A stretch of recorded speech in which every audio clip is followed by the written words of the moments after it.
लोगों के हिसाब का वक्त करीब आ चुका, वहुम फ़ी गफलत मारिदून, और वो इतराए हुए गफलत में पड़े हुए हैं, मुंह फेरे हुए हैं। लोगों को इस बात का अंदाज़ा ही नहीं कि हिसाब का दिन कितना सख्त होने वाला है।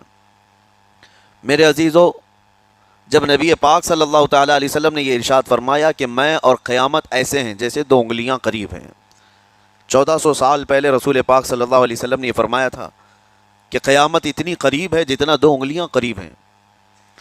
और अब के ज़माने में तो क़यामत के सिलसिले में जो हुज़ूर पाक सल्लल्लाहु ताला अलैहि वसल्लम ने निशानियाँ बताई थी वो तकरीबन पूरी हो गई, बड़ी निशानियों को छोड़कर। और ये भी हदीस पाक में है कि अगला ज़माना इतनी तेज़ गुजरेगा कि तुम्हें उसका अंदाज़ा ही नहीं होगा। ज़मानों पर ज़माने आते चले जाएंगे। ये जो आखिरी वक्त की निशानियाँ हैं, मैं सिर्फ मुख्तसर सा एक पैगाम दूंगा। शाबान का महीना है, ये रसूल पाक सल्लल्लाहु ताला अलैहि वसल्लम का महीना है, और रमज़ान के बाद सबसे ज़्यादा हुज़ूर पाक सल्लल्लाहु ताला अलैहि वसल्लम को रोज़े की हालत में किसी महीने में देखा गया तो शाबान का महीना। फरमाया गया कभी कभार पूरे शाबान का महीना हुज़ूर सल्लल्लाहु अलैहि वसल्लम रोज़े से रहते, और ये इरशाद फरमाते कि ये महीना ऐसा है जिसमें सारे लोगों के अमाल अल्लाह के हुज़ूर जाते हैं, पेश किए जाते हैं। और मेरे आका फरमाते हैं इस हाल में मेरे अमाल पेश किए जाएं अल्लाह की बारगाह में कि मैं रोज़े के आलम में हूँ। जब मेरे अमाल पेश किए जाएं अल्लाह की बारगाह में तो मैं रोज़े की हालत में हूँ। तो ये शाबान का महीना जो अब रमज़ानुल मुबारक के करीब कर रहा है, लेकिन बाज़ बुज़ुर्गों ने यह भी फरमाया शाबान में मौतें भी कसरत से होती हैं। लोगों का यहाँ पर हिसाब किताब 15वीं शाबान को, जो अब शब बारात आने वाली है, लिख दिया जाता है साल भर में क्या क्या होने वाला है, कितने लोग जाने वाले हैं। कई लोगों की किताबें बंद कर दी जाती हैं। हदीस पाक में ये भी है कि फ़ैसला अल्लाह ताला फ़रिश्तों के हवाले फरमा रहा होगा। हालांकि जब हम माँ के पेट में थे तभी लिख दिया गया है कि कितनी उम्र है, लेकिन फ़रिश्तों को जो ट्रांसफ़र किया जाता है साल में एक मरतबा, अगले साल इनका क्या क्या होना है। और हदीस में है किसी के मुतालिक फ़रिश्तों को ये कहा जा रहा होगा कि फ़लाँ 1 महीने बाद, 2 महीने बाद, 1.5 महीने के बाद उसकी फ़लाँ वजह से मौत आएगी, लेकिन वो बंदा शादी की तैयारी कर रहा होगा। वो बंदा जिसकी मौत का ऑर्डर जारी हो चुका है, फ़रिश्ते ले चुके हैं, वो अपने कारोबार के और अपने घर बार के बनाने में मसरूफ़ होगा। उसे अंदाज़ा तक नहीं होगा कि शाबान के इस महीने में उसकी मौत का परवाना निकल चुका है। इसीलिए मैं अर्ज़ कर रहा हूँ कुरान की आयत इक़्तरब लिन्नास हिसाबुहुम वहुम फ़ी गफ़लतिन मुअरिदून। अल्लाह फरमाता है लोगों का हिसाब बहुत करीब आ चुका जबकि वो गफलत में पड़े हुए हैं। अब जिस ज़माने में आप ज़िंदगी गुजार रहे हैं ये इतनी तेज़ी से आपके ऊपर से गुज़र जाएगा कि आपको एहसास तक ना होगा। बल्कि एक हदीस का मफ़हूम ये भी है कि जवान बूढ़े नज़र आने लगेंगे और बच्चे जवान नज़र आने लगेंगे। वो दौर आए आज। बच्चे तो हमारे जवान हो ही चुके हैं, जो 6 साल के बच्चे हैं, 5 साल के बच्चे हैं, जिनको हकीकत में बच्चा कहा जाता था, अब के ज़माने में वो बच्चे ही नहीं रह गए। 8 साल के बच्चे वो बच्चे ही नहीं रह गए। सारी स्कूलों के हालात हमारे पास आए दिन नई नई खबरें आती हैं। तीसरी जमात का, चौथी क्लास का बच्चा ख़तरनाक किस्म के नशों में मुब्तला है, जो बड़े बड़े जवान भी नहीं किया करते थे। तो बच्चा बच्चा कहाँ रहा। हुज़ूर पाक सल्लल्लाहु ताला अलैहि वसल्लम ने फरमाया था बच्चे जवान लगेंगे और जवान बूढ़े। और जवानों की हालत ये है कि सारे मज़े अपने बचपन में इतने कर लिए कि जवानी में ताकत ही ख़त्म हो गई। 25 साल की उम्र में ऐसे लगते हैं जैसे कि बुढ़ापा आ गया, कमज़ोरियाँ आ गईं। 30 साल पहले के दौर में 40 साल को भी जवानी कहा जाता था, अब के दौर में 40 साल तो बुढ़ापा हो गया। 30 साल की उम्र के बाद आज़ाद आज के नौजवानों के जवाब देने लग जाते हैं। उसकी वजह यह है कि बचपन में अपने आप को बर्बाद कर लिया, बचपन में अपने आप को ख़त्म कर लिया। तो जो बचपना था उसको जवानी में बिता दिया, और जो जवानी हो बुढ़ापे में। और जो बूढ़े असल बूढ़े हैं जिनको 60-70 साल की उम्र मिली हुई है, ये अल्लाह ताला की तरफ से उनके लिए नेमत है। बाकी क़यामत के करीब जो हालात हैं वो इस तरह के हैं। और मज़ीद मैं आपको ये भी बता दूं कि ज़माना तरक्की करते करते तुम्हें ऐसा सुस्त और काहिल बना देगा कि तुम कोई काम के लायक भी नहीं रह जाएंगे। बहुत सारी चीज़ें हमसे रुखसत हो रही हैं, हमें अंदाज़ा भी नहीं। अभी कल ही मैं ज़िक्र कर रहा था अभी 10 साल पहले, 20 साल पहले जो चीज़ें हमारे आंखों के सामने मौजूद थी वो अब गायब हो चुकी हैं। खाली वक्त उसे मिले तो नशा भी याद आ जाए, खाली वक्त उसे मिले तो औरतों की तरफ मैलान भी बढ़ जाता है, खाली वक्त उसे मिले तो उसको दौलत लुटाने और अय्याशी करने की फ़िक्र भी सवार होने लगती है। अपने आप को वो किसी चीज़ में मसरूफ़ कर ले। और सबसे बेहतरीन मसरूफ़ियत क्या है? अल्लाह और उसके रसूल का ज़िक्र पाक है। ये सबसे बेहतरीन मसरूफ़ियत है कि तुमने अपने आप को इसमें मसरूफ़ कर रखा तो अल्लाह ताला दुनिया की तमाम मसरूफ़ियतों से तुम्हें आज़ाद कर देगा, बुराइयों से आज़ाद कर देगा। कुरान में रब ताला फरमाता है, वक़ालू हस्बुनल्लाहु व निअमल वकील, जिन्होंने ये कहा हमारा रब हमारे लिए काफ़ी है, हमारा अल्लाह हमारे लिए काफ़ी है। और क्या ही बेहतरीन मददगार है, क्या ही बेहतरीन वकील है जिसने ये कहा। अल्लाह फरमाता है, उसके फ़ौरन बाद आयत आई, फ़नक़लबू बिनिअमतिन मिनल्लाहि व फ़ज़लिन लम यमससहुम सू। अल्लाह उन लोगों को अपनी ख़ास नेमतों में ले जाएगा, ऐसी जगह जहाँ कोई बुराई उन्हें छू भी ना सकेगी। जिन्होंने अल्लाह की बारगाह में ये कहा हस्बुनल्लाहु व निअमल वकील। आगे भी है दूसरी आयत है, निअमल मौला व निअमन नसीर। जिसने ये कहा, अल्लाह फरमाता है उन बंदों को अल्लाह अपनी ख़ास नेमतों में ले जाएगा और फजल में ले जाएगा, ऐसी जगह लम यमससहुम सू, जहाँ उन्हें कोई बुराई छू भी ना सकेगी, कोई बुराई ना आ सकेगी। इसीलिए कसरत से अपने आप को मसरूफ़ रखो। ये जो महाफिल हमारी हो रही हैं, अल्लाह करे कि हमेशा कायम रहें। हम हफ्ते में एक मरतबा ज़िक्र की मजलिस में आते हैं अपने दिल को अल्लाह ताला की याद से मामूर करने के लिए। वैसे खाना तो दिन में 3 मरतबा और कोई तो 5 मरतबा खाते हैं। अपने जिस्म का भरपूर ख्याल रखा जाता है। हमारी रूह के ख्याल के लिए इन मजलिसों में आना ज़रूरी है। ये मजलिसों की पाबंदियाँ, और अगर आप इसको ही ये समझ कर ना चलें कि हमने एक बार हफ्ते में ज़िक्र कर लिया तो अब काफ़ी है। हमारी गाड़ी भी जो है पेट्रोल बार बार मांगती है, उसको जिस तरह से चलाते हैं उस तरह से उसकी ख्वाहिश भी है। रोज़ाना गाड़ी को अगर कहीं खड़ी कर रखें तो ज़्यादा पेट्रोल नहीं लगेगा, लेकिन चलती रहे तो बार बार पेट्रोल की ज़रूरत है। हम में से अभी कोई ऐसा नहीं है जो बिस्तर पर पड़ा हुआ है, हर कोई चल रहा है, फिर रहा है, दुनिया में मसरूफ़ है। तुम अपने खाने पाने भी कर रहे हो, लोगों से मुलाकात भी कर रहे हो, इसका मतलब है तुम्हारी गाड़ी चल रही है और इसको पेट्रोल बार बार चाहिए। और यही जो ईंधन है, ये पेट्रोल है, उसका काम ये अल्लाह ताला का जिक्र करता है। तुम्हारे जिस्म को बैलेंस रखने के लिए, तुम्हारी फ़िक्रों को बैलेंस रखने के लिए, तुम्हारे दिमाग को सही सलामत एक नहज पर रखने के लिए ये ज़िक्र की महाफिल क़ुव्वत देती हैं। अगर इस हफ्ते में आपने ज़िक्र किया नहीं हुआ तो आप अपने ही घर पर सोने से कबल बिस्तर पर बैठकर क्यों अल्लाह का ज़िक्र नहीं कर लेते? 5 मिनट 10 मिनट उस मौला को पुकार करके सोने में क्या हर्ज है? लोग मोबाइल देखते, गाने सुनते, फिल्में देखते हुए सो जाते हैं, लेकिन अल्लाह रब्बुल इज़्ज़त को याद करके सोने वाला, मेरे अजीज़ों, कुरान में मौला फरमाता है फ़ज़कुरूनी अज़कुरुकुम। उसका वादा है, तुम मुझे याद करो मैं तुम्हें याद करूँगा। और इसकी तफसीर में अल्लाह ताला के इस कौल में, इस फरमान की तफसीर में बुज़ुर्गों ने फरमाया अल्लाह कैसे याद करता है बंदे को? अल्लाह बंदे को कैसे याद करता है? जब तुम उसकी याद में मसरूफ़ रहे, अपने आप को बिज़ी कर रखा, अल्लाह तुम्हें कैसी जगह याद करता है? फरमाते हैं मुफस्सिरीन के बंदा तो लोगों में अल्लाह को याद किया और अल्लाह बंदे को फ़रिश्तों में याद करता है। फ़रिश्तों के दरमियान तुम्हारा जिक्र होने लगता है कि फ़लाँ का बेटा फ़लाँ आज मेरा जिक्र कर रहा था। आज महफ़िल ज़िक्र से जितने निकलेंगे, अल्लाह करीम हमारा जिक्र फ़रिश्तों में ज़रूर फरमाएगा।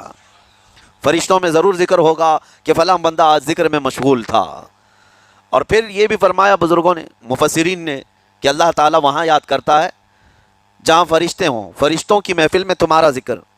और उसके अलावा ये भी फरमाया गया कि तुम दुनिया में ज़िंदगी में उसे याद करते थे और वो तुम्हें मरने के बाद कब्र में याद करेगा। जब दुनिया तुम्हें छोड़ देती है तब अल्लाह ताला तुम्हें याद फरमाता है। फ़ज़कुरूनी अज़कुरुकुम का मतलब ये है वो तुम्हें याद फरमाएगा, लेकिन उसके लिए कसरत से तुम अल्लाह को याद करो, अल्लाह को याद करो।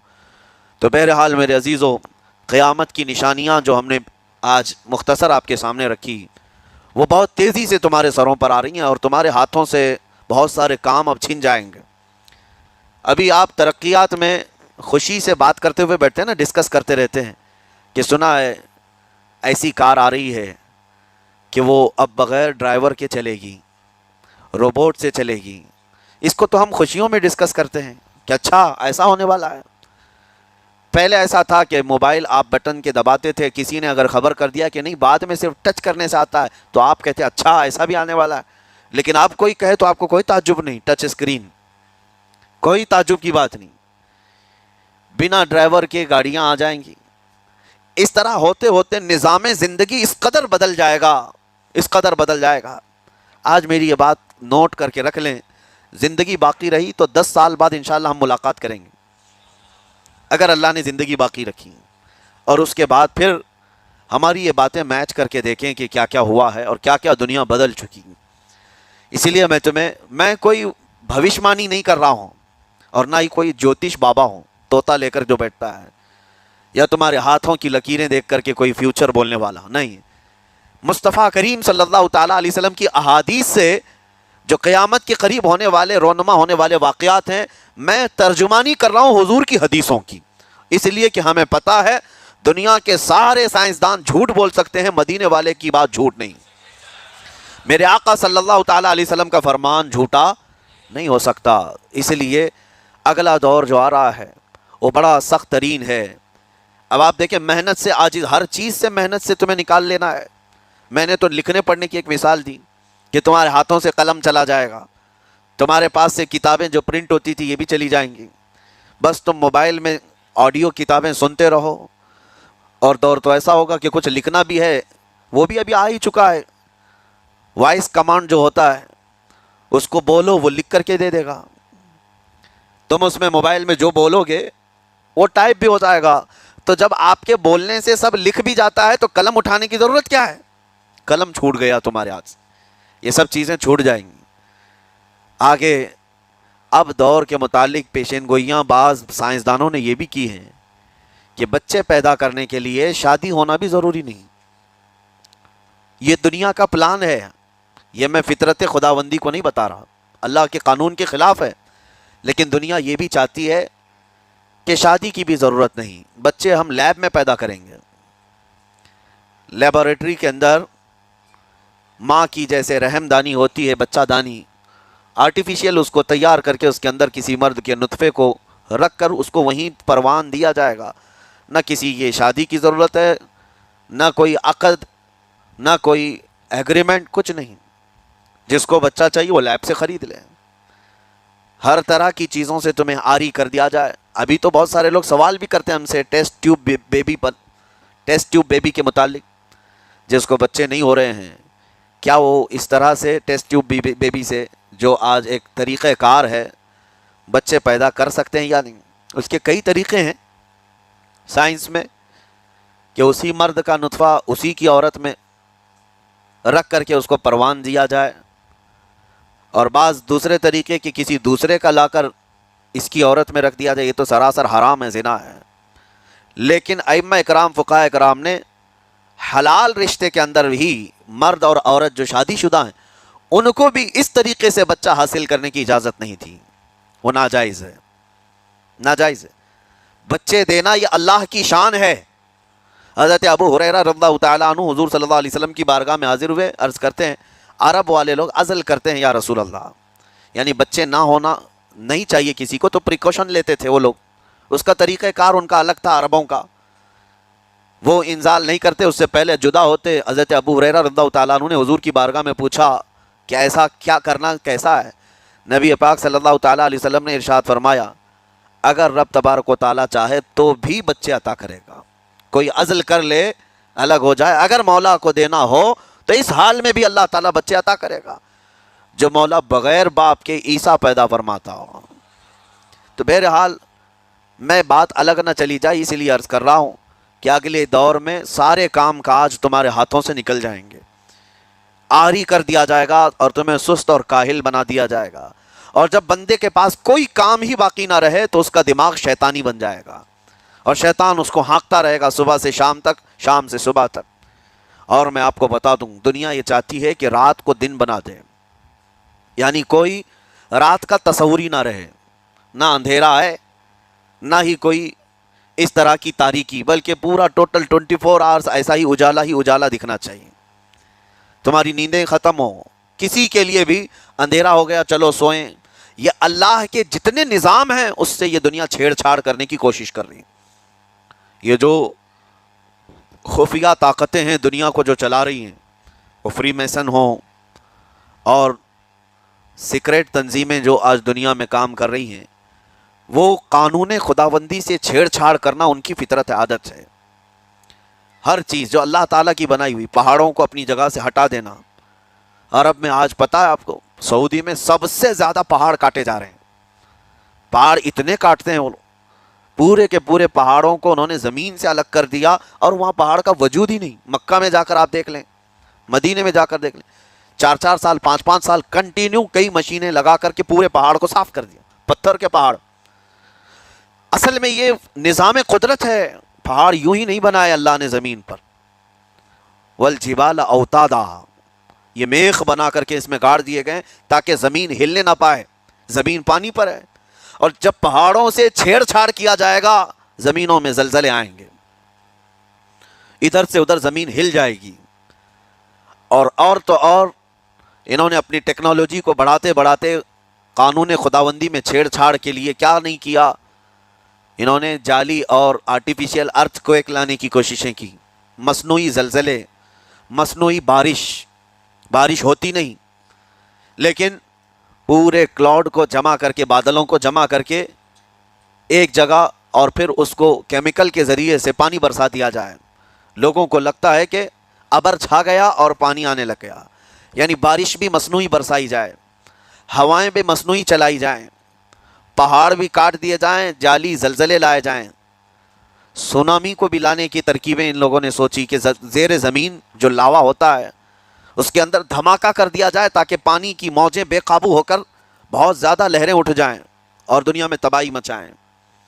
बीमारियां अल्लाह की तरफ से आती हैं, लेकिन बीमारियां ये लैब में बनाने की कोशिश करते हैं कि वायरस बनाए जाए और लोगों के दरमियान छोड़ दिए जाएं, जिसको आज दुनिया की बड़ी ताकतें बायो वेपन का कहती हैं। यानी हथियार सिर्फ गोला बारूद बंदूक और मिसाइल ही नहीं है, हथियार ये वायरस भी हैं, केमिकल भी है, दवाइयों की शक्ल में। ये बरसों से ये तंजीमें इस बात पर काम कर रही हैं, हत्ता कि ये निज़ाम कुदरत को, निज़ाम खुदाबंदी को पूरे अक्सर बदलने के लिए इन्होंने मर्दों को औरत बनाना, औरतों को मर्द बनाने की भी मुहिम छेड़ रखी है। ट्रांसजेंडर, इन सब को ख़ास कानूनी हक दिया जाएगा और मर्ज़ी से आदमी अपने जेंडर को, अपनी जिन्स को चेंज करवा ले। ये कानून खुदाबंदी में छेड़छाड़ है नहीं। और इंसान को जिस काम के लिए पैदा किया गया था उस काम से उसको आरी कर दिया जाए, काहिल बना दिया जाए। इसीलिए देखें, वो रहमान मौला चाहे तो तुम्हें घर में बिठाकर खूब रिस्क दे। वो गफ्फार है जो चूंटियों को अपने सुराख में रिस्क देता है, मछलियों को पानी के अंदर रिस्क देता है। वो अशरफुल मखलूकात को क्यों नहीं खिलाएगा? लेकिन उसका हुक्म यह है, खुद इदा कुदियतिस सलातु फंतशिरू फिल अर्द, जब नमाज पढ़ लो तो ज़मीन में फैल जाओ और अल्लाह का रिस्क ढूंढो। ये नहीं कि घर में बैठ करके तुम पुकारते रहो रिस्क आ जा, रिस्क आ जा, रिस्क आ जा। ये नहीं है। तुम्हें क्यों, तुम काहिल और सुस्त ना बनो, तुम्हें फरमाएगा हाथ पैर चलाओ। नबी पाक सल्लल्लाहु ताला अलैहि वसल्लम ने इरशाद फरमाया, दुनिया का सबसे बेहतरीन रिस्क वह है जो अपने हाथों की कमाई, मेहनत से। और हुजूर फरमाते हैं, अल्लाह के नबी दाऊद अलैहिस्सलाम लोहे का काम करते और ख़ुद अपने हाथों से लोहे को तपा करके नक्श बनाते और लोहे की ज़िरा जो जंगों में पहनी जाती ये बना करके बेचते थे और इसकी आमदनी से हज़रत दाऊद अलैहिस्सलाम अपना घर चलाते थे। हज़रत इदरीस अलैहिस्सलाम कपड़े सिलते थे, दर्जी का काम करते और अपना घर चलाते। हज़रत इब्राहीम अलैहिस्सलाम घर बनाने का काम करते रहे। इसीलिए नबी पाक सल्लल्लाहु ताला अलैहि वसल्लम ने फरमाया, अल्लाह के सारे नबी अपने हाथों की कमाई खाया करते थे, कोई घर बैठ करके नहीं। जो लोगों को आज ये शौक़ है कि बस किसी को जायदाद में कुछ प्रॉपर्टी मिली तो किराए पर चढ़ा दो और किराया खाते रहो, क्यों मेहनत करना है, कोई काम क्यों करना है? मैं ये नहीं कहता कि किराया मत खाओ, खाओ किराया, लेकिन अपने जिस्म को ऐसा काहिल और सुस्त बनाओगे तो ये शैतान की आमाजगा बन जाएगा दिमाग और इतने गुनाह हो करने लग जाओगे कि तुम्हारे कंट्रोल में नहीं रहेगा। तुम इसको जितना खाली और सुस्त छोड़ोगे, या ऑलरेडी जो साइंसदानों ने चूहों पर एक्सपेरिमेंट करके जो देखा, अक्सर ऐसा होता है कि चूहों पर जो तजुर्बा किया जाता है इंसान के फितरत से बहुत ज़्यादा मेल खाता है, चूहों की तबीयत। इसीलिए ऑपरेशन थिएटर में भी सिखाने के लिए चूहे और मेंढक का इस्तेमाल होता है। दवाइयां भी जो सबसे पहले बनती हैं वो चूहों को खिलाकर देखी जाती हैं। इंसान की तबीयत ज्यादा उससे मेल खाती है। तो जो चूहों को सारी सहूलियात दे दी गई थी तो वो आपस में कुछ भी नहीं है। ये नाज ये अंदाज हमारे नहीं होते। हाँ सरकार, अगर आप हमारे नहीं होते, मिलती ना अगर भीख हुजूर आपके दर से, इस शान से मंगतों के गुजारे नहीं होते। और भाई ये तो हुजूर का सदका है, हुजूर का सदका, वरना कौन से कर्म किए मैंने सोचे जरा। पहली उम्मत में कोई बंदा एक गुनाह कर लेता, एक नाफरमानी की, शिकार करने से रोका गया, नहीं माने, शिकार उस दिन नहीं किया, खाली उस दिन मछलियों का घेराव कर लिया, नाफरमानी कर बैठे अल्लाह की, अल्लाह ने पूरी कौम को बंदर बना दिया, खत्म। जिना पे कौम उतर आई, अल्लाह ने पत्थर बरसा दिए। पहले एक गुनाह किया, अल्लाह खत्म कर देता है। लेकिन आज कौन सा गुनाह है जो हम नहीं कर रहे हैं? रात भर जुर्म करते हैं, सुबह को वही इज्जतदार बने निकलते हैं। गलत नहीं कह रहा हूं। पहले लोग गुनाह कर देते थे तो दरवाजे पे लिख दिया जाता था इसने ये गुनाह किया है, माथे पे लिख जाता था इसने गुनाह किया है। आज इतने गुनाह करके भी ना, खुदा की कसम उसने पर्दे डाल रखे। ये न तेरा कमाल है न मेरा कमाल है, ये सारा मदीने वाले का कमाल है। ये हुजूर के नाम की इतनी बरकतें हैं, हम उनके उम्मती कहला रहे ना, तो उसने हमारी लाज बचा रखी है। वो हमारे ऐब नहीं खोल रहा है। अगर वो ऐब नहीं खोल रहा है तो दिल में ये मत सोचना कि तू बहुत बड़ा पारसा है। मैं खुदा की कसम खा के कहता हूं, अगर वो एक दिन हमारे ऐबों से पर्दे हटा दे ना, तो हम किसी को एक मिनट मुंह दिखाने के लायक नहीं। क्या है हमारे पास? कुछ भी नहीं है, कुछ भी नहीं है। दिखावे जानते हैं कितने बड़े करते हैं हम लोग। अल्लाह माफ फरमाए, कड़वी ना लगे तो कह जाऊं बात, बर्दाश्त कर लेंगे मेरी बात। हम दिखावे इतने बड़े करते हैं, दिखावे इतने बड़े, आके इतने मोटे आंसू लाएगा। क्या बात है कि आज अब्बा की याद आ रही है, जब जिंदा थे कतई नहीं आई। कई जगह 40वां में जाना हुआ, पूरे तख्त बराबर जगह भर दी, यहां तक के पान सिगरेट भी उसी में, पाता के सामान। ये क्या है? काबा इसे भी पसंद फरमाते थे। ये कंडीशन है। मरने के बाद एक एक चीज ढूंढ के लाए। काश तूने जीते जी उनकी इतनी फिक्र की होती, उनकी जिंदगी में उन्हें खिलाया होता, उनकी जिंदगी में इतनी चीजें उनकी खिदमत में पेश की होती, तो वो तुझसे मुंह मोड़ के न जाते, हाथ उठा के तुझे दुआ दे के जाते। क्या? और अगर वो दुआ दे जाते, तेरी दुनिया भी बेहतर हो जाती, आखिरत भी बेहतर हो जाती। सजदा भी कब है? मरने के बाद। और अल्लाह माफ करे, एक भाई गुंजाइशदार है, दूसरा गरीब है, और 40वां आ जाए या 20वां या 10वां, है ना, तो होता क्या है? जिसने बनवाया है ना, वो बैठ जाता है देख के पास और कह रहा कारी नासिर, ये मत समझियो कलवा ने बनवाया, सारा मेरा ही है, भोरा ने भी 1 रुपया न दिया, और अच्छन बब्बन की तो पूछो ही मत। सारे भाइयों की बुराई कर दी उसने एक भगोना बनवा के, सबको जलील कर दिया उसने। तो उससे किसने कह दिया तेरे पतीले से बाप राजी होगा, तेरे एक भगोने से बाप राजी हो जाएगा, तेरे 10 किलो चावलों से बाप की रूह को ठंडक मिल जाएगी? तुझे ये क्यों नहीं पता कि जो अपने पीछे वो छोड़ के गया है, तू उनके चेहरे पे मुस्कुराहट दे दे, कब्र में तेरे बाप की रूह मुस्कुराने लग जाएगी। इतना तो तूने बाप को सुकून नहीं दिया जितनी तकलीफ दे दी। ये क्लियर है कि नहीं बातें भाई? ये सारी चीजें हमारी कौम के अंदर है। दिखावा, दिखावा। मैयत होती है ना, औरतें मरने वाले के कपड़ों से लिपट के, हाय माफ कर जा। शोहर की कब्र खाट के पास बैठ के हिला दी पूरी चारपाई, माफ कर जाइयो, तो जुमले कहने का टाइम ना मिला, अब तो माफ कर जाइयो, अस्पताल में थे मैं नहीं आ सकी, मुझे माफ कर देना। मेरी बहन जरा दिल पे हाथ रख के बता, मरने के बाद रोने से क्या नतीजा? ये तुझसे कहता था पर्दा कर, तो कहती थी औकात में रहना। ये तुझसे कहता था मेरी फर्मा बरदारी कर, तू जवाब देती थी मैं तेरे बाप की नौकरानी रही हूँ। ये कहता था हया कर अपना जेवर बना, तू ये कहती थी जबान लिमिट में रख। आज जब ये दुनिया से चला गया है, तब तुझे माफी का ख्याल आ रहा है। गैरत क्यों न नहीं आई तेरी औकात क्या है, तेरी हैसियत क्या है। काश तूने जीते जी अपने शोहर से माफी मांगी होती। क्यों माफी मांगेगी, तेरी नाक कट जाती है। और तुझे बताऊं जिंदगी कैसे गुजारी जाती है, तुझे लेके चलता हूं अली की चौखट पे। कौन अली है जिसके बेटों को शहीदों का इमाम बनाया गया, जिसकी बीवी को जन्नती औरतों की सरदारी दी गई है। खुदा की कसम अली वो है जो खुद वलियों का इमाम बन के तशरीफ लाया है,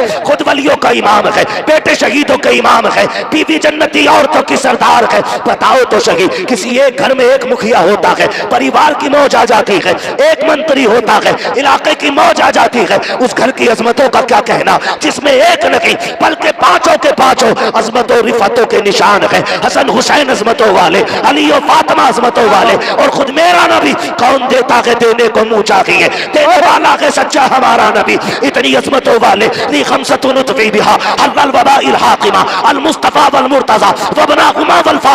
इतनी अजमतों वाले लोग जिस घर के अंदर रहते होंगे, बताओ उस घर की अजमत का आलम क्या होगा। खुदा की कसम चलो चौकट पे लेके चलता हूँ। आज तेरी बेटी कोई डॉक्टर की बेटी है, कोई किसान की बेटी है, कोई इंजीनियर की बेटी है, कोई मजदूर की बेटी है। आज कोई मोहम्मद रसूलुल्लाह की बेटी नहीं है, कोई अबू बकर की बेटी नहीं है, आज कोई हैदर कल्लार की बीवी नहीं है, हसनैन करीमैन की माँ भी नहीं है। दावे के साथ कहता हूँ इतनी अजमतों वाली अब सुबह कयामत तक खातून नहीं आएगी। तमाम अहले सुन्नत का इस बात पर मुत्तफिका फैसला है, कायनात में सारी औरतों में सबसे अफजल जात खातून जन्नत सैयदा फातिमा ज़हरा की जात है। कौन खातून जन्नत, खुदा की कसम जिसके लिए मेरे नबी ने कहा था मेरी फातिमा मेरे जिगर का टुकड़ा है, जिनकी विलादत की खुशखबरी लेके मेरे नबी की चच्ची आई है, जैसी खबर देने आई है चेहरा उदास है। मेरे नबी ने कहा था चच्ची बात क्या है, कहा प्यारे मेरी तमन्ना थी खुदा तुम्हें चांद सा बेटा अता करे, मैं खबर लेके आऊं और तुम मुझे इनाम से नवाजो।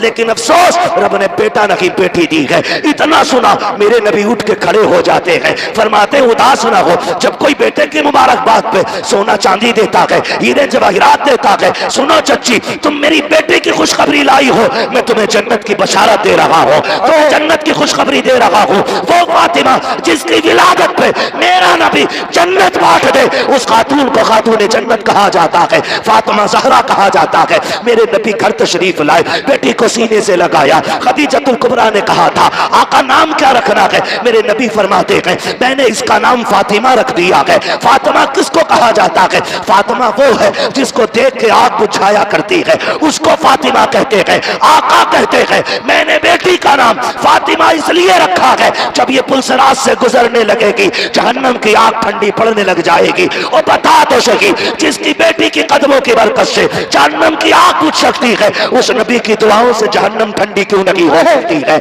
मेरे इमाम ने कहा था अल्लाह का जहन्नम अब भी न सर्द होगा, रो रो के मुस्तफा ने दरिया बहा दिए हैं। आओ मैं तुम्हें उस बेटी की कहानी बताऊं। आज मरने के बाद शौहर का गला खींचती है, कपड़े खींच के कहती है प्यारे माफ कर जा, मेरी बहन माफी मांगनी है तो जीते जी माफी मांग लो। तुम नहीं जानती हो खातून जन्नत सैयदा तैयबा ताहिरा आबिदा जाहिदा तकिया नकिया जकिया राकिया साजिदा कारिया हाफिजा आलिमा फाजिला मुफ्तिया सैयदा फातिमा ज़हरा रज़ी अल्लाह तआला अन्हा आप हजरत अली के साथ जिंदगी गुजार रही हैं। तारीख का ये बात भी आपको बता दो कि पूरी जिंदगी में हजरत अली की हैसियत से ज्यादा कोई सवाल खातून जन्नत ने नहीं किया था। ये बात मेरे नबी ने चलते चलते कही थी, फातिमा ससुराल जा रही हो, आज तक बाप की ताबेदारी रही, आज के बाद अली की ताबेदारी करनी है। मेरे अली से ऐसी चीज मत मांग लेना जो मेरा अली न दे सके। पूरी जिंदगी खातून जन्नत ने कोई ऐसी चीज नहीं मांगी जो हजरत अली की ताकत पे बोझ बन जाती।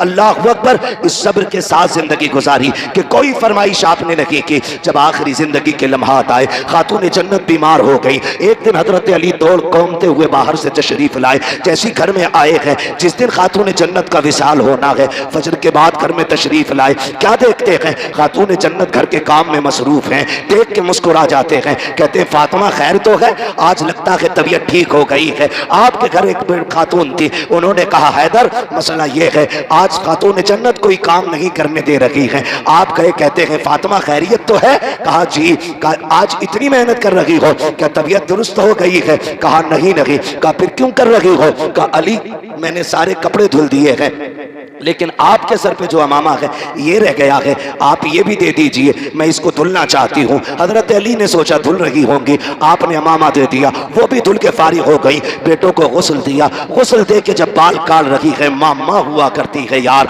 जब बाल काटना शुरू किए हैं आंखों से टप टप आंसू गिर रहे हैं। हजरत अली देख के हैरत में पड़ जाते हैं, फातिमा आज से पहले भी तो बेटों को नहलाया था, आज से पहले भी तो गुस्ल कराया है, मेरी शरीक हयात आज क्यों रो रही हो? रो के कहती हैं अली मैं इस ख्याल से रो रही हूँ, आज मैंने बेटों को गुस्ल दे दिया है, कल न जाने मेरे बेटों को कोई गुस्ल दे ना दे। आज मैंने बेटों को दूल्हा बनाया है, कल न जाने कौन मेरे बेटों को दूल्हा बनाएगा। इतना सुनना है। हजरत अली करीब आ जाते हैं, फातिमा क्या कह रही हो? कहा अली आज मेरा दुनिया से जाने का वक्त आ गया है। इतना सुना हजरत अली की आंखों में आंसू आ जाते हैं। फातिमा भी दिन कितने गुजारे हैं, अभी जी भर के साथ नहीं रहे हैं, इतनी जल्दी जाने की बात कर रही हो? कहा चीफ अली आज मैं तहज्जुद की नमाज के बाद मुसल्ले पे बैठी थी, थोड़ी देर को ऊँग लग गई, मेरे ख्वाब में मेरे ना बाबा तशरीफ लाए, मैंने देखा आका आए हैं, मेरा हाथ पकड़ के कहते हैं फातिमा आज सहरी तुमने अली के दस्तरखान पे खाई है, इफ्तारी मेरे दस्तरखान पे करनी है। अली लगता है मेरे जाने का वक्त आ गया है।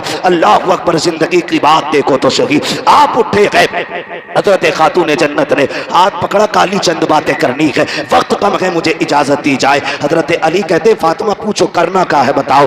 आपने शहजादों को बुलाया, कहा बेटा जल्दी करो, नाना के मजार पे जाओ, जाके माँ के लिए दुआ करके आओ। शहजादे गए माँ का सलाम पेश करने के लिए। इधर खातून जन्नत सैयदा तैयबा ताहिरा आबिदा जाहिदा हजरत फातिमा ज़हरा ने हाथ पकड़ा हजरत अली का, सहन से लेकर के कमरे में तशरीफ लाई है, बिस्तर पर बैठते हुए कहती हैं अली जरा बैठ जाइए। हजरत अली बैठ जाते हैं। उसके बाद खातून जन्नत कहती हैं अली आज तक कुछ नहीं मांगा, आज मांगना चाहती हो? कहा फातिमा मांगो, क्या मांगना चाहती हो? हजरत खातून जन्नत ने अपनी झोली फैलाई है, कहा अली आज तक मैंने कुछ नहीं मांगा, जो मांगूंगी दिया जाएगा। हजरत अली कहते हैं फातिमा मेरी यही तो हसरत थी, काश फातिमा कुछ मांगे और मैं उसको दूं, मुझसे फातिमा सवाल करे, मैं उसके लिए कुर्बानी पेश करूं। हजरत खातून जन्नत कहती हैं झोली फैला के कह रही हैं अली इतने साल आपके साथ गुजारे हैं, मैं आज आपसे माफी चाह रही हूं। का किस चीज की माफी? का कोई कमी हो गई हो तो माफ कर देना। इतना सुनना था हजरत अली की चीख निकल जाती है, रो के कहते हैं फातिमा इतने साल जिंदगी गुजारी, आज तक कभी कुछ नहीं मांगा, मेरी फातिमा किस खता की बात कर रही हो, किस कमी की बात कर रही हो? कहा अली मैं बीवी हूँ, आप शोहर हो सकता है कभी आपने खाना बनाने का हुक्म दिया हो, मुझे बनाने में ताखीर हो गई हो, आपने कपड़े धुलने दिए हो, किसी वजह से कपड़े धुलने में ताखीर हो गई हो, ए अली कोई खता हो गई हो, कोई दर को गुजर कर दिया जाए। हजरत अली की चीख निकल जाती है, कहते हैं फातिमा बता तो सही, इतने साल मेरे साथ गुजारे, तू भी बता मुझसे राजी है कि नहीं? कहा अली मुझे डर लग रहा है कहीं कयामत में ऐसा ना हो कि महबूब के सामने नजरें न उठा सकूं, कहीं शिकायत न कर देना कि आपकी फातिमा मेरी खिदमत न कर सकी। हजरत अली रो के कहते हैं फातिमा डर तो मुझे लग रहा है कहीं नबी ये ना कह दे मैंने जिगर का टुकड़ा तुझे दिया था, पता कितनी खिदमत की मेरे फातिमा की, ए अली मुझे माफ कर दे। अली कह रहे हैं फातिमा तुम बताओ मुझसे राजी हो कि नहीं? ये खूबसूरत रिश्ता कहीं देखा हो तो बताओ, ये प्यारे तरीके जिंदगी के तुमने देखे हो तो बताओ।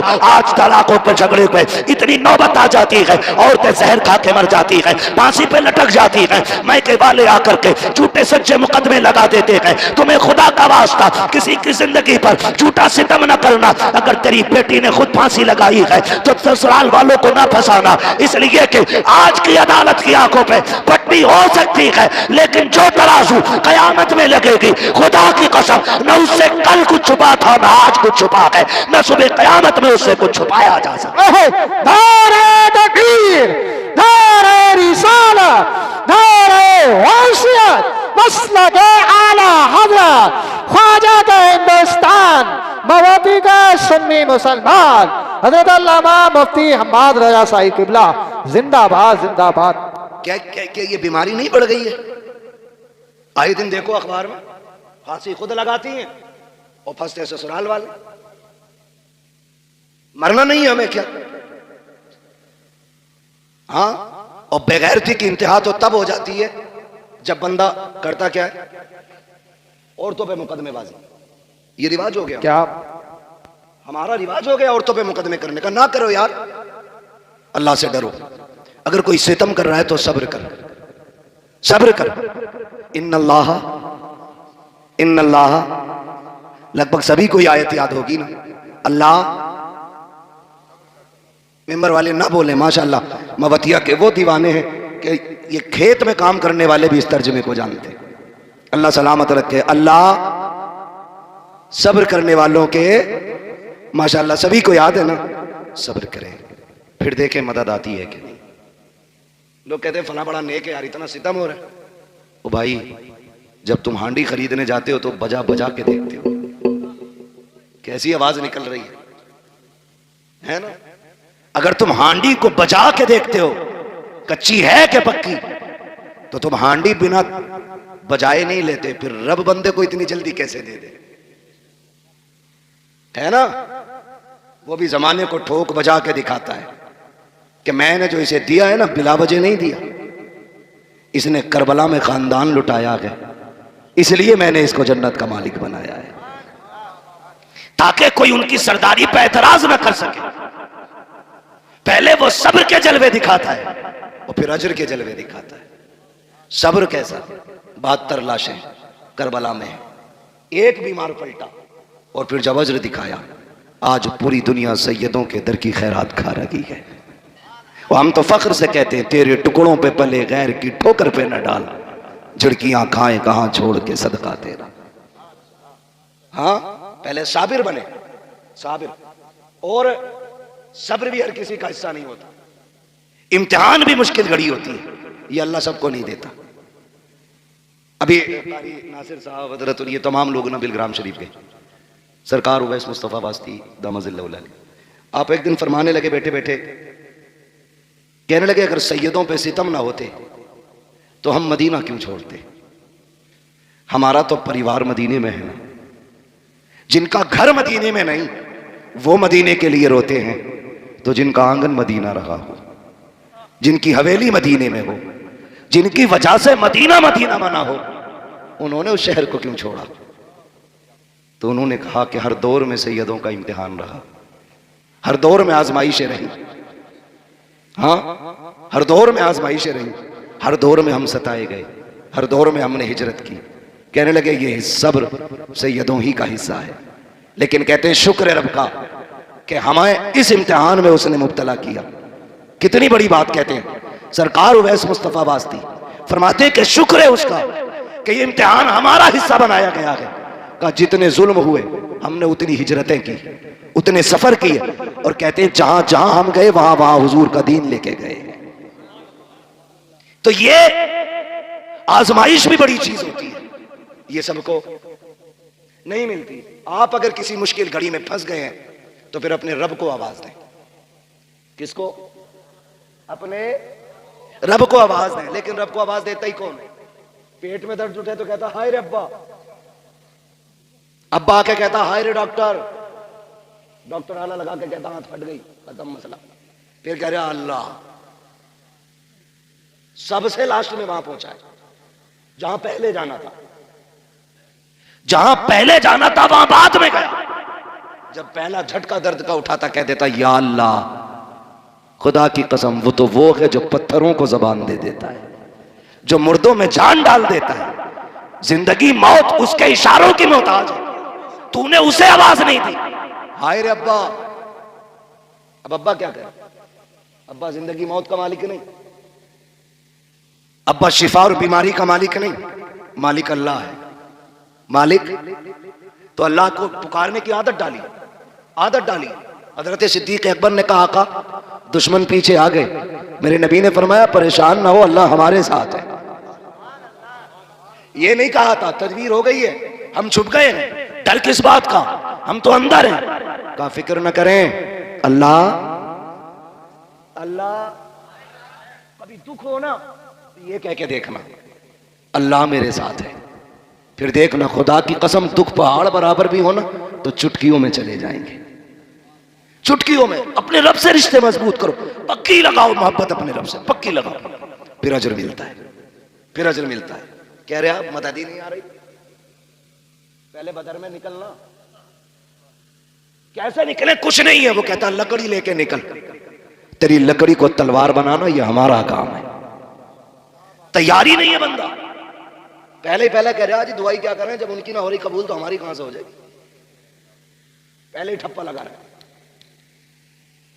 सुने, ये हम लोग जो मांगने से नाराज हो जाते, कारी नासिर के 500 रुपए दे दियो भाई, है ना, हमने दे दिया, फिर ये कह दें 500 रुपए दे दो, अरे यार कारी साहब फिर दे दी, फिर ये तीसरी बार कहें 500 रुपए और चाहिए थे, तो हम क्या ही देंगे कि यार कुछ तुम भी हिल्ला पानी करो, हमारी जेब के पीछे क्यों पड़े।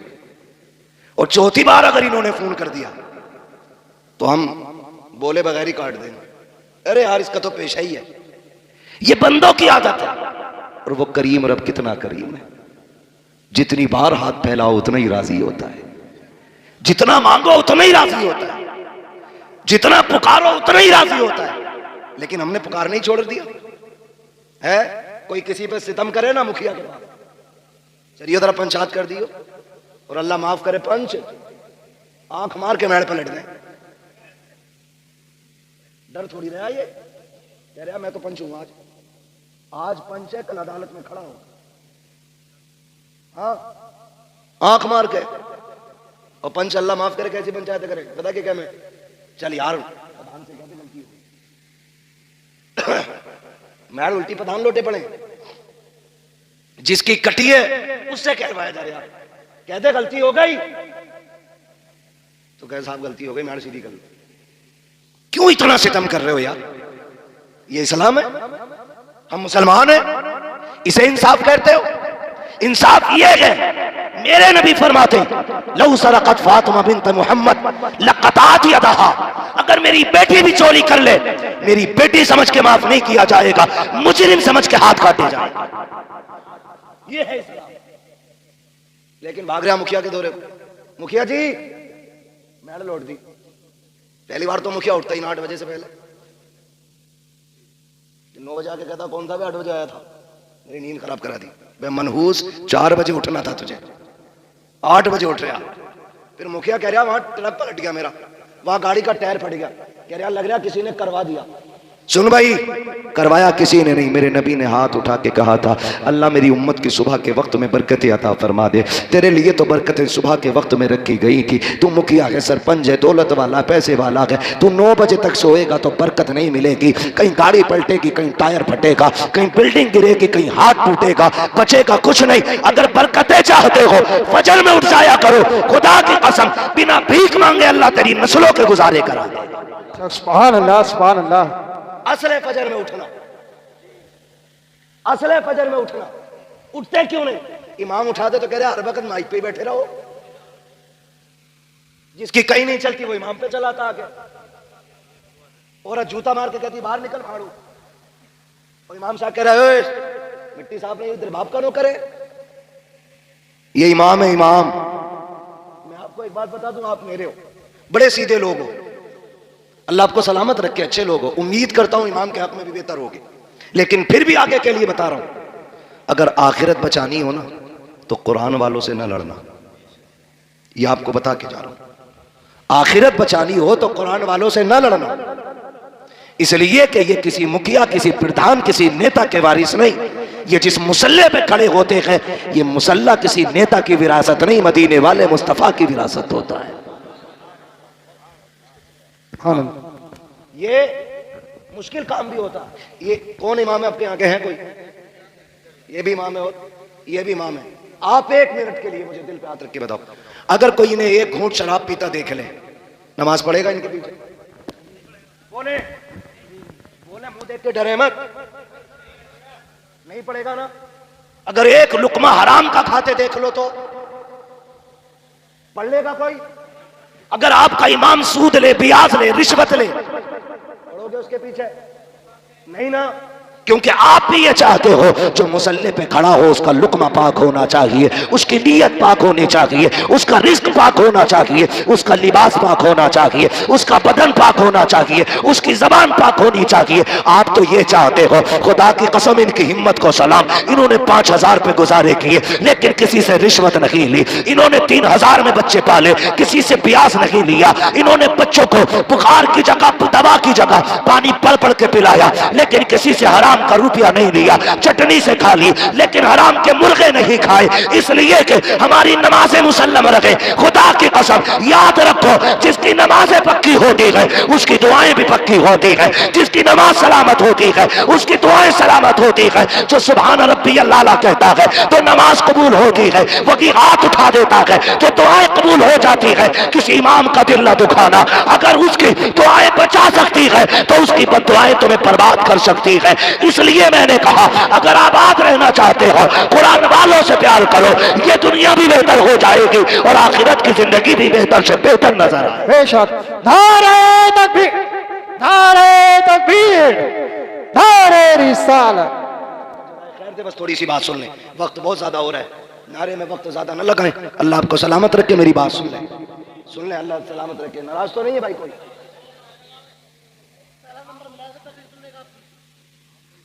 नाराज तो नहीं है? नहीं है ना? अल्लाह माफ करे, हमारे हालात ऐसे ही हैं। जुमे में जाते हो? जुमे में तो जाते ही होंगे यार, हाँ ना? जुमे में तो जाते ही होंगे ना हम तुम? अल्लाह तौफीक दे 5 टाइम जाया करो, कोशिश करें, कोशिश करें, दिल अल्लाह से लगाएं, अल्लाह से दिल लगाएं।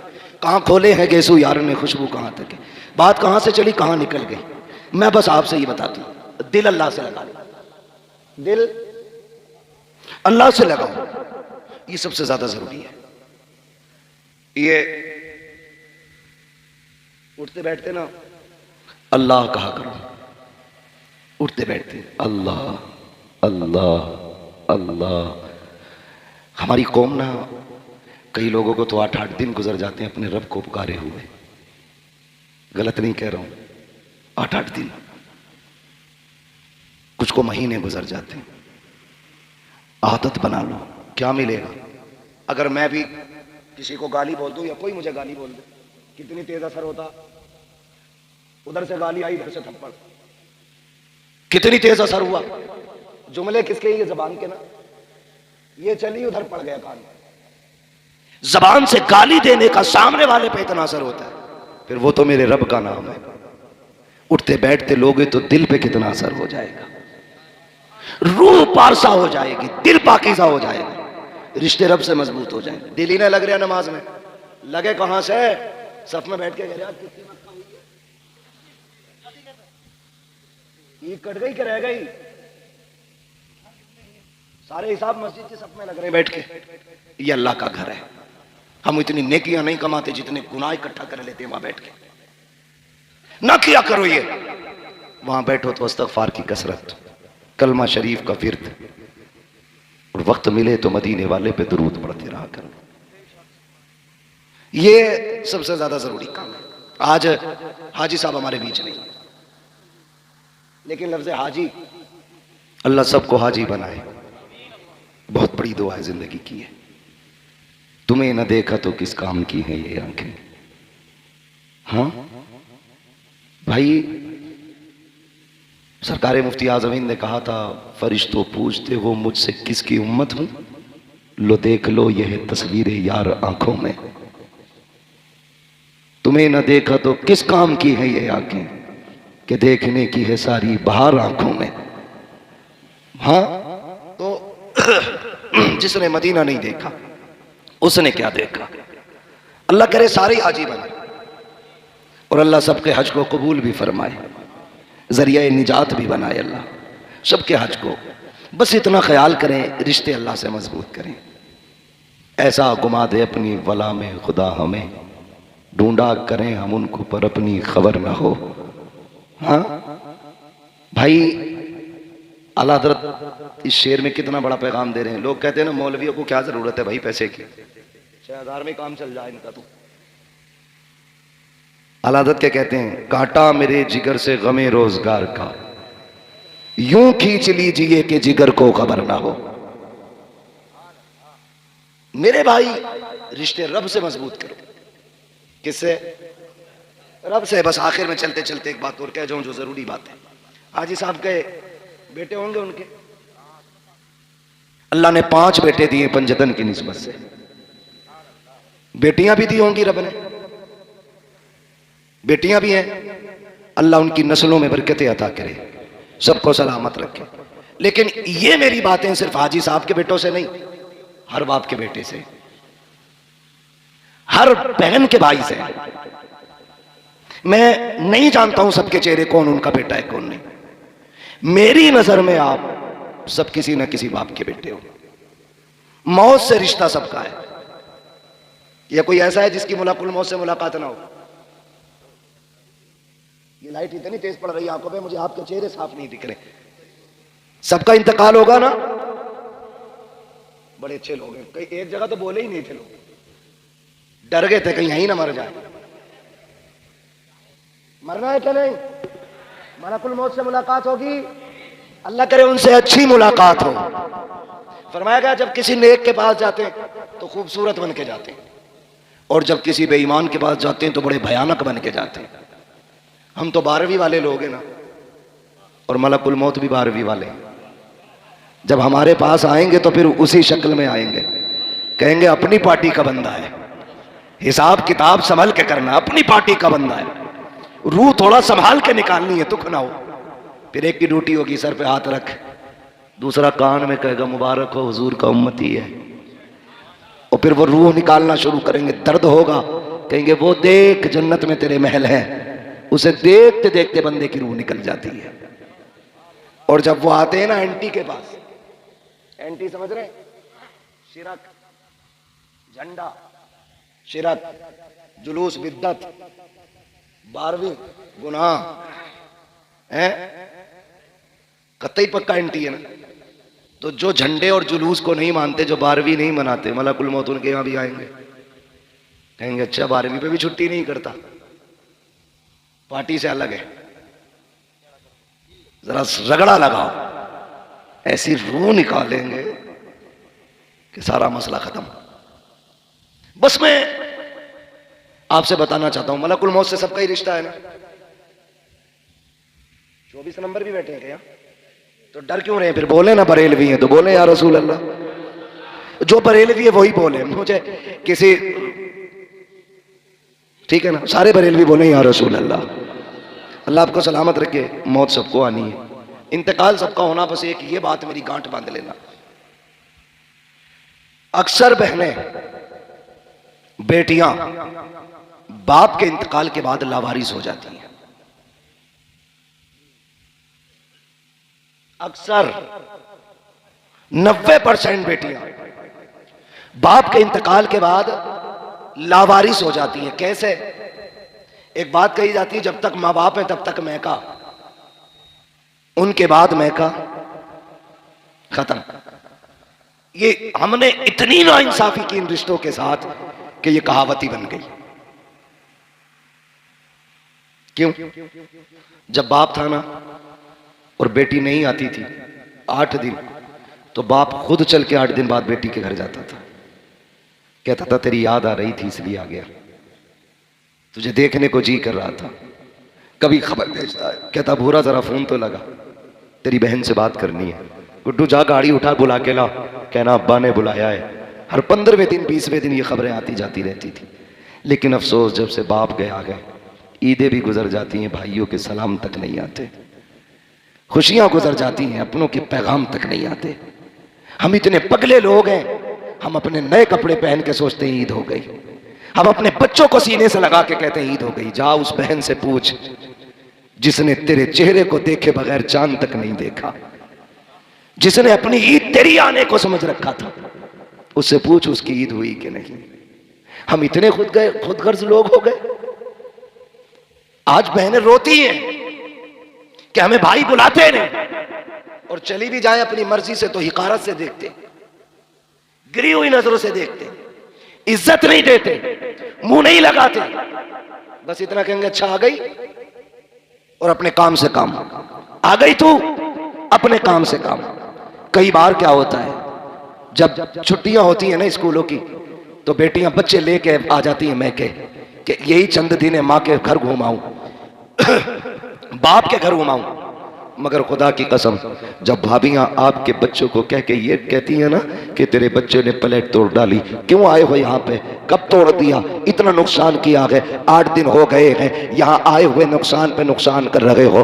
छुट्टियां पूरी होने से पहले बच्चों को लेके जाती है, रोती हुई बहनें जाया करती है। बता तो सही बेगैरत, अगर बहन के बेटे से कप टूट गया था तो क्या बिगड़ गया था, एक प्लेट टूट गई थी तो तेरा क्या चला गया था, तुम्हें गैरत क्यों नहीं आती है। बहनें कितनी हसरतें लेके आती हैं, भाई के घर जा रखे हैं ईद मनाएंगे, भाई के घर जा रखे हैं खुशियां मनाएंगे, और जब बहन के बच्चों पे चोरी लगाई जाती है, उन पर इल्जाम लगा करके उन्हें रुस्वा किया जाता है, बहनें वक्त पूरा होने से पहले रोती हुई जाया करती है। खुदा की रहमतें उनके साथ साथ लौट जाती है। तुम कहते हो बरकत क्यों नहीं होती है, तुम्हें खुदा का वास्ता, तुम बहनों को इज्जत दिया करो, खुदा अपने करम से तुम्हें बरकतों की खैरात अता फरमाता रहेगा।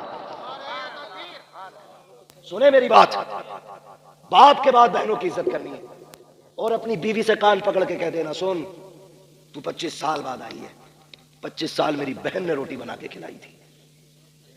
भूल गए हम, स्कूल जाते थे तो जूता बहन ने साफ किया, हाँ ड्रेस वक्त से पहले बहन ने तैयार की, टिफिन 4 बजे उठ के बहन ने बनाया, और तू कौन होती है बहन से रोकने वाली। तू अपना हक ले, हमारे रिश्तों के बीच में ना आना, इसलिए कि तुझे रब ने बीवी बना के शोहर के लिए राहत बनाया है, और बहन को भाई और बाप के लिए रब ने रहमत बना के भेजा है। बेशक सुभान अल्लाह। रहमत राहत से बड़ी होती है, ये कान खोल के सुनना, रहमत राहत से बड़ी होती है। कभी बहन को बीवी के लिए मत छोड़ना, वरना उनकी कीमत अदा नहीं कर पाओगे। लोग ना कहते कोई नेकी बताए, अब बाप कब्र में राजी हो, खुश हो जाए। एक छोटा सा अमल सुन, जब तुझे पता चले बहन आ रही है तो बिस्तर पे ना लेट। तुझे तो याद होगा ना, जब बाप बेटी के आने की खबर सुनता था तो कहां तक जाता था, क्या वो अड्डे पे जाके खड़ा होता था, तो तू भी अड्डे पे जाके खड़ा हो जा, बहन आ रही है। अगर वो गांव के चौक में खड़ा होता था तो तू चौक में जाके खड़ा हो जा, मेरा बाप यहां तक आता था मेरी बहन को लेने के लिए। अगर तुझे याद है ना कि वो लाठी टेक के आखिरी वक्त में चल नहीं पा रहा था, बहन आई थी तो दरवाजे के बाहर आ गया था, तू आके खड़ा हो जा। लोग पूछते अब्बा को सुकून कैसे मिलेगा, खुदा की कसम जब बहन ससुराल से मैं के आए ना तो चेहरा बिगाड़ के ना देख, ऐसे मुस्कुरा के देख जैसे बाप देखा करता था। जब तेरे चेहरे में बहन को बाप का चेहरा दिखाई देगा ना, इधर बहन राजी होगी, कब्र में तुझसे तेरे बाप की रूह राजी हो जाएगी। बेशक सुभान अल्लाह। भगोने बनाने से ज्यादा जरूरी है बाप के रिश्तों को निभाना। 40वें में 70 किस्म का खाना रखने से ज्यादा जरूरी है बाप के रिश्तों को निभाना। आपको वो रिश्ते निभाने हैं, वो रिश्ते निभाने। आप कोशिश ये करनी है, आप अमीर है बहन गरीब है, कभी घर से थैला बांध के ले गए, ले बहन मैं घर पे 10 किलो आम लाया था, तेरी याद आई, मैं 5 किलो तेरे लिए लेके आ गया। मार्केट से नहीं, घर से लेके जा। 10 किलो लाया था, तेरी याद आई, मैं 5 किलो उठा के ले आया। वो माथा चूम के कहेगी बाप को गए 20 साल हो गए, लेकिन तेरे वजूद में मुझे बाप का वजूद नजर आ गया है। ये अमल करो ना, ऐसी नेकियां कमाओ, ऐसी नेकियां कमाओ। मरना तो सभी को है, जायदाद तो सारी बांटते, मजा तो तब है जब प्यार बाप के रिश्ते बांटे जाए, बाप का प्यार बांटा जाए। कितने लोग कहते कि आप तो हाफिज जी हो, आप तो कारी साहब हो, अब्बा ख्वाब में देखना चाहता हूं। कैसे देखेंगे? मैं तो एक बात कहता हूं, कितनी भी नाराजगियां हो गई हैं, एक दिन खाना बनाओ, सबकी दावत करो, बहन भाई सारे एक दस्तरखान पर बैठ जाओ और बात कर करके हंस हंस के खाओ। फिर चेहरे देखना, कब्र से अब्बा तो नहीं आएगा, लेकिन किसी भाई के चेहरे में तुम्हें बाप का चेहरा नजर आ जाएगा। माँ 20 साल पहले चली गई है, वो उठ के नहीं आएगी कब्र से, लेकिन कभी मुस्कुरा के बहन को देखना, किसी बहन के चेहरे में माँ मुस्कुराती नजर आएगी, किसी भाई के चेहरे में बाप का लहजा नजर आएगा, किसी के तबस्सुम में बाप का तबस्सुम होगा, किसी की अदाओं में बाप की अदाएं होंगी। कोई उठेगा तो लगेगा मेरा बाप उठ के जा रहा है, कोई बहन बोलेगी लगेगा मेरी माँ बोल लगी है, किसी की आवाज तो माँ से टकराती होगी। तुम तावीज पूछा करते हो, खुदा की कसम खा के कहता हो, लाख तावीज भी तुम्हें इतने करीब से माँ बाप नहीं दिखा सकते जितने करीब से एक वक्त का खाना दिखा देगा, अपनों की दावत दिखा देगी। इनको दस्तरखान पे बोला, इनसे नाराज बातें कह रहा हूं, सुन लेना। मैं अल्लाह आपको सलामत रखे। तो कब्रिस्तान जाना, शायर जाया करो सारे। हमारे कब्रिस्तान में लेटे हुए लोग हमारा इंतजार करते हैं, ये क्लियर है, नो डाउट। सारे इंतजार करते हैं हमारा, और कहते हैं काश मेरा बेटा आ जाता। अगर पोते से ज्यादा प्यार था तो कहते हैं काश मेरा पोता आता। और जब तुम जाते हो तो वो कहते हैं ठहर, अभी न जाना, तुझे देख के दिल ठंडा हो रहा है। वो कब्र में भी ये कहते हैं ठहर, मुझसे बातें कर, मुझसे बातें कर, रुक ना, देख तू आता था ना बड़ा जी लगता था, आज तुझे इतना भी वक्त नहीं, 2 मिनट रुक के हाथ उठा के बैठ जाए। आया और सलाम करके चल दिया। वो कब्र में कहते हैं रुक जाना, ठहर जा, आ बैठ जा, लेकिन हम तो उनकी आवाज़ सुन नहीं पाते।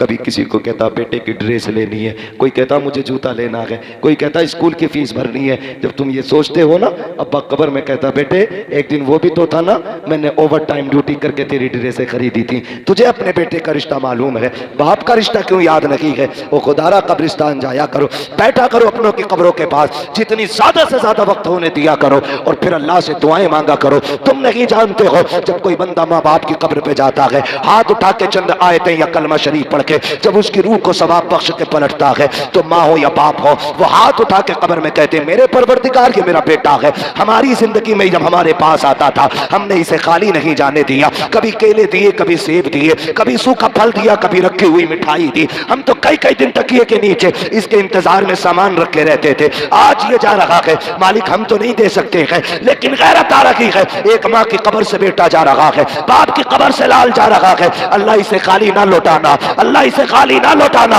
रब कहता बता क्या देना है? तो वो कहते हैं अल्लाह जब हमारे पास ये आता था तो हम अपनी हैसियत से देते थे, आज ये तेरी चौखट से जा रहा है तो अपनी शान के मुताबिक दे दे। फिर रब का दरियाए करम जोश में आता है, रब फरमाता है फरिश्तों देखो तो सही इसके नामे अमाल में क्या लिखा है। फरिश्ते कहते हैं गुनाह ही गुनाह है, अल्लाह कहता है सारे गुनाहों को नेकियों में बदल दो। फिर पूछा जाता है इसका नाम किसकी लिस्ट में है? कहा जहन्नमियों की। हुक्म होता है इसे जन्नती बना दिया जाए। फिर पूछा जाता है ये मेरे दुश्मनों में था या मेरे दोस्तों में? फरिश्ते कहते हैं या अल्लाह ये तेरे दुश्मनों में है। हुक्म होता है मेरे दोस्तों की लिस्ट में नाम डाल दो। फरिश्ते कहते हैं या अल्लाह चंद लम्हों के लिए आया, बाप की कब्र पे आया, वादा पड़ी जाने लगा, इतनी बड़ी नेमत है। रब फरमाता है हाँ। कहा किस लिए? कहा अगर मैं भी उतना दूं जितना माँ देती थी तो मुझ में और माँ के कर्म में क्या फर्क रह जाएगा? इसको इतना दे दो ताकि दुनिया मान जाए कि जितनी एक माँ प्यार करती है उस 70 माओं से ज्यादा मेरा रब बंदे से प्यार करता है।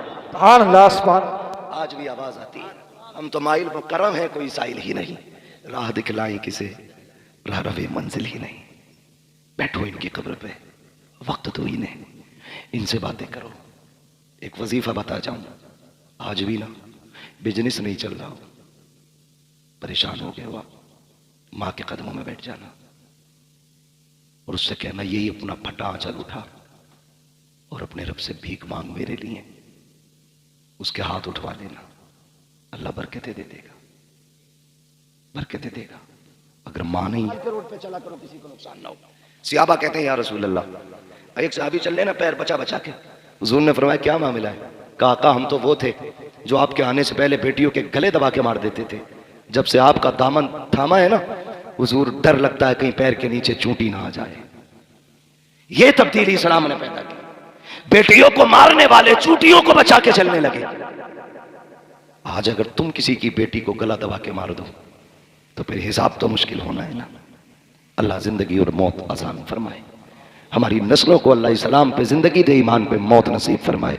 भाई कारी नासिर साहब की ख्वाहिश है हुजूर का शजरा पढ़ लूँ, ऑपरेटर साहब से गुजारिश है इसको थोड़ी सी आवाज़ दे दें। तकरीर तो चल गई जैसी भी चल गई, शजरा पढ़ना है, लंबी सांस लेनी है।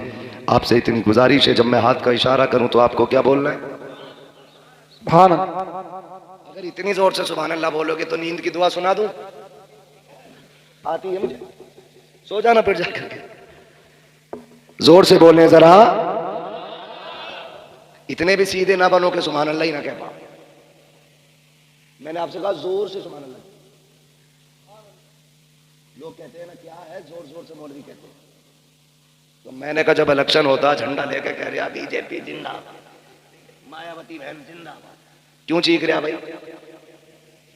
कह रहा मेरी मोहब्बत है तो तेरी मोहब्बत जिंदाबाद है ना, हमारी मोहब्बत सुभान अल्लाह में लगी हुई है। जोर से बोले सुभान अल्लाह। माशाल्लाह, अब देखो लगा ना, ऐसा लग रहा जलसा शुरू हो रहा, जी कर रहा है 1 घंटा और तकरीर कर दूं। अल्लाह आपको सलामत रखे ना भाई, अल्लाह आपको सलामत रखे। बड़ा थका हूं मैं भी, आपको अल्लाह जज़ाए खैर दे, जरा बोले सुभान अल्लाह। आदम के बेटे शीश। चाचा अगर सुभान अल्लाह जोर से आप कह रहे हो तो बूढ़े नहीं हुए हुआ, और अगर ये जवान होने से सुभान अल्लाह कह रहे हो तो बुढ़े हो गए, इसलिए कि बुढ़ापा उम्र से नहीं जज्बात से आता है। बोले जरा जोर से सुभान अल्लाह। आदम के बेटे शीश। बीच में साथ में छोड़ जाना, वरना मैं भी छुट्टी कर दूंगा। ये कोई नियत नहीं है जो नमाज की बंद गई तो पूरी करके सलाम फेर के आदमी दूध बचागा, कहीं भी टूट सकती है ना। पूरा शजरा सुनना है तो फिर साथ में साथ देंगे, बोलेंगे आदम के बेटे शीश, शीश के बेटे यानस, यानस के बेटे कैनान, कैनान के बेटे मैलाइल, मैलाइल के बेटे प्यारत, प्यारत के बेटे इदरीस, इदरीस के बेटे मुतवशिक, मुतवशिक के बेटे लमक ने कनान, लमक ने कनान के बेटे नूह, नूह के बेटे शाम, शाम के बेटे जुलात, जुलात के बेटे शालिक, शालिक के बेटे आबिर, आबिर के बेटे दाता, दाता के बेटे रावा, रावा के बेटे शारू, शारू के बेटे नाखुर, नाखुर के बेटे तारिक, तारिक के बेटे इब्राहिम खलीलुल्लाह, इब्राहिम खलीलुल्लाह के बेटे इस्माइल ज़बीहुल्लाह, इस्माइल ज़बीहुल्लाह के बेटे केदार, केदार के बेटे अवाम, अवाम के बेटे हमल, हमल के बेटे साबित, साबित के बेटे सलमान, सलमान के बेटे रईसा, क्या बात, सलमान के बेटे रईसा, रईसा के बेटे इलियासा, इलियासा के बेटे उदैद के बेटे हव्वा, हव्वा के बेटे अदनान, अदनान के बेटे मोइद, मोइद के बेटे नदान, नदार के बेटे मुदिर, मुदिर के बेटे इलियास, इलियास के बेटे मुदरिका, मुदरिका के बेटे खदीमा, खदीमा के बेटे किनाना, किनाना के बेटे नदर, नदर के बेटे मालिक, मालिक के बेटे फार, फार के बेटे गालिब, गालिब के बेटे लुई, लुई के बेटे काब, काब के बेटे मुर्रा, मुर्रा के बेटे किलाब, किलाब के बेटे कुसै, कुसै के बेटे अब्दे मनाफ, अब्दे मनाफ के बेटे हाशिम है, हाशिम के बेटे अब्दुल मुत्तलिब है, अब्दुल मुत्तलिब के बेटे अब्दुल्लाह है, अब्दुल्लाह के बेटे मोहम्मद रसूलुल्लाह। नारे तकबीर, नारे रिसालत, नारे गौसियत, मसलके आला हज़रत, बस्ती बस्ती तारिया तारिया, बस्ती बस्ती तारिया तारिया, इल्म का दारिया, फैज़ का दारिया, कौल बने मेहमाने काबा, उलमा। ये नेक काम तो माशाल्लाह कारी नासिर कर रहे हैं, ये लोग तो जिम्मेदारी आपकी भी है, आप भी कर सकते हैं। नारे हैदरी। अल्लाह सारे लोगों को सलामत रखे, अल्लाह बरकतें अता करे। करेंगे इंशाअल्लाह कोशिश। माँ बाप की इज्जत करनी है, पूरी तकरीर का माहसल ये है, माँ बाप की इज्जत करनी है, अपने लोगों की कदर करनी है, रिश्तों को निभाने के आदी बनना है। अल्लाह बरकतें जाता है ना, ऐसा लगता है जैसे कि आसमान हट गया। माँ चली जाती है, ऐसा लगता है जमीन तंग हो गई। अल्लाह से दुआएं मांगा करो, अल्लाह हमारे माँ बाप को सलामत रखना, उनको लंबी उम्र मांगा करो उनकी। वो बीमार हो गए तो मौत ना मांगे, बिस्तर पे लेटा रहने दे, इसलिए कि वो बिस्तर पे लेटा हुआ बाप तेरे लिए अपने वक्त के 70 वलियों से ज्यादा अहम है। बिस्तर पे लेटा हुआ बाप भी तेरे लिए 70 वलियों से ज्यादा वैल्यू रखता है, इसलिए कि मेरे नबी ने फरमाया माँ बाप की दुआ औलाद के हक में वही दर्जा रखती है जो नबी की दुआ उम्मत के हक में दर्जा रखती है। इससे बड़ी कौन सी दौलत चाहिए? मांगे उनसे। आज बाप नहीं है, बड़ी दौलत चली गई, बड़ी दौलत चली गई। जन्नत का सामान भी बाप होता है, माँ होती है, बरकत का सामान भी माँ बाप होते हैं। तो इन्हें राजी कर लें। आज ना हाजी असगर हुसैन साहब की इस आले सवाब की महफिल से ये सबक लेके जाएं कि हम जीते जी भी माँ बाप की खिदमत करेंगे और इंतकाल के बाद भी उनकी खिदमत करेंगे इंशाअल्लाह, करेंगे इंशाअल्लाह, करेंगे इंशाअल्लाह।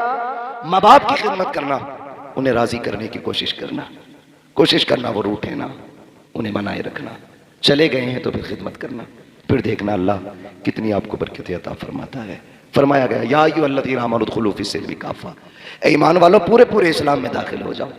तुम्हारा ज़ाहिर व बातिन ईमान वाला होना चाहिए, दिखना चाहिए हुजूर का उम्मती जा रहा है ना। कभी कभी कुछ जनाजे देख के ना बड़ा यार अजीब लगता है, चेहरे पे दाढ़ी नहीं होती है, अजीब कट लगे होते हैं, लाश सामने होती है। मौलाना नमाज पढ़ाते खड़े होते हैं तो ख्याल आता है जवान काश तूने हुजूर की सुन्नत चेहरे पे रखी होती। जिंदगी इतनी होनी थी जितनी बिना दाढ़ी के हुई है, मरना नहीं है। लोग कहते हैं रोड पे चलते हैं मुश्किल है, मैंने कहा मौत अपने वक्त पे आनी है। अगर दाढ़ी की वजह से जल्दी मौत आती तो हम कहां जिंदा होते, और अगर दाढ़ी मुंडा के जिंदगी बढ़ जाती तो कोई दाढ़ी मुंडा मरता ही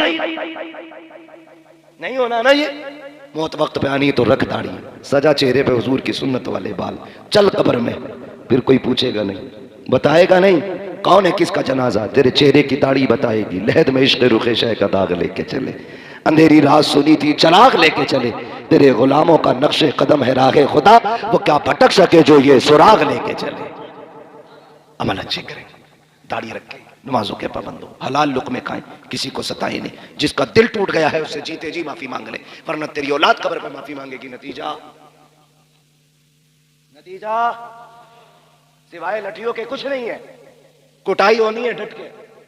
इसलिए जिसका छीना है वापस करो, जिसका मारा है लौटा दो, जिसका दिल दुखाया है माफी मांग लो, जिसका चुराया है उसे बता के उससे या तो माफी ले लो या उसको वापस कर दो, वरना बचना नहीं है, बचना नहीं है, कोई सूरत बचने की नहीं है। हुकूकुल इबाद का बड़ा सख्त मामला है। खेत में चलते हुए बाल मार दी ना यूं सूंत के, क्या हो रहा, आप धानी तो तोड़े। कयामत के दिन जो तुमने बाल सूती, एक दाना मुंह में डाला, चावल एक दाने में कितना होता आप जानते हैं, जो तुमने चबा के खाया तो कितना खाया था इसका हिसाब अलग होगा, कितना थूका था इसका हिसाब अलग होगा, जो खेत से बाल तोड़ी थी उसका हिसाब अलग होगा, कितना उससे खून बना इसका नुकसान अलग होगा, कितना उससे नस्लें तबाह होंगी इसका नुकसान अलग होगा। तुम्हारी नजर में एक चावल, मगर ये नस्लें लेकर डूब जाएगा एक चावल। देख को लेकर एक बकरी खरीद ली और बकरी को पाला। रब तबारक व तआला की बारगाह में वो कह रहा है, बकरी को पाला, बकरी ने बच्चे दिए और फिर उसमें बरकत इतनी होती गई, सालों बीत गए, बकरियों से बकरियां इतनी बढ़ गई कि वो रेवड़ हो गया, बल्कि एक मैदान में भी वो भर नहीं पाती थी। मुझे शहर से बाहर जाना पड़ा, शहर से बाहर बहुत बड़ा मैदान उन बकरियों के लिए, एक बकरी से इतनी बकरियां हो गई। और ये भी बात बता दूं, मेरे आका ने फरमाया बकरी में बरकत है, सारे जानवरों में बकरी में अल्लाह ने बरकत रखी है। और इतनी ज्यादा बकरियां हो गई, लेकिन उसमें से एक बकरी भी ना उसने बेचा, ना खाया, ना इस्तेमाल किया। कई सालों के बाद वो मजदूर वापस आ जाता है और आकर के उसने अपने आका से कहा कि आपको पता है मैं आपके यहां मजदूरी किया करता था, काम करता था, और एक आखिरी वक्त ऐसा आया था कि मैं अपनी मजदूरी लिए बगैर चला गया था। अगर हो सके तो आज मेरी बड़ी मजबूरी है, मैं बहुत बेबस हूं, मेरी वो मजदूरी अगर आपके पास रखी हो तो मुझे दे दीजिए। ये बंदा कहता है, मैं उस मजदूर का हाथ पकड़ा और ले जाकर कहा, ये सारी बकरियां तेरी मजदूरी की हैं, ये तेरी तनख्वाह है। उसने कहा, सेठ साहब क्या मजाक कर रहे हो मेरे साथ, मेरी तनख्वाह इतनी नहीं है कि एक बकरी भी आ सके आज के जमाने में, इतनी सारी बकरियां। वो कहता है, जिस वक्त तू अपनी तनख्वाह छोड़ गया था, मैं उस वक्त तेरी रकम से एक बकरी खरीदा और अल्लाह ने उसमें इतनी बरकत अता की। वो बंदा देखता है, क्या आप सच कह रहे हो? उसने कहा, हाँ सच कह रहा हूं, बकरियां ही नहीं, इसमें से एक बाल भी मेरा नहीं है, सब कुछ तेरा है, बकरियां भी तेरी, रस्सियां भी तेरी। वो बंदा खुशियों के साथ हाँकते हुए वो बकरियां लेकर के जाता है और अल्लाह की बारगाह में कहता है, ऐसा बंदा मैंने नहीं देखा जो अपने हुकूक और मामलात में इतना पक्का हो। रब ताला की बारगाह में ये बंदा कहता है, अल्लाह ये मैंने खालिस तेरी रजा के लिए किया, तेरे खौफ से किया। रब ताला ने उसकी ये दुआ सुनी। हुजूर फरमाते, फौरन वो चट्टान खसक करके निकल चुकी थी, तीनों बाहर आ गए थे। बड़ी बड़ी मुसीबतों में आज भी हम गिरफ्तार हैं। हमारे पास ऐसी कोई चीज है तो रखो और दुआ करो। हमने किसी इंसान के साथ अगर उसकी मुसीबतों में ऐसा सुलूक किया है तो वो भी अल्लाह की बारगाह में आज रखो, देखें मुसीबतें क्यों नहीं दूर होती। हमने तो ऐसी चीजें कहां रखी हैं। इसीलिए मामलात में इस्लाम बहुत ज्यादा ताकीद किया हुआ है। मेरे अजीजों, कुछ लोगों को बातें कड़वी लगती हैं, लेकिन यही सही है अजीजों, यही सही है। आज अगर तुम इन हुकूक की पामाली करोगे तो कब्र भी है और आखिरत भी है। मैं उनकी बात नहीं करता जिनका आखिरत का तस्वुर ही नहीं। आपको आखिरत में अल्लाह की बारगाह में खड़ा होना है, हिसाब देना है, इसलिए अपने मामलात को सही रखो।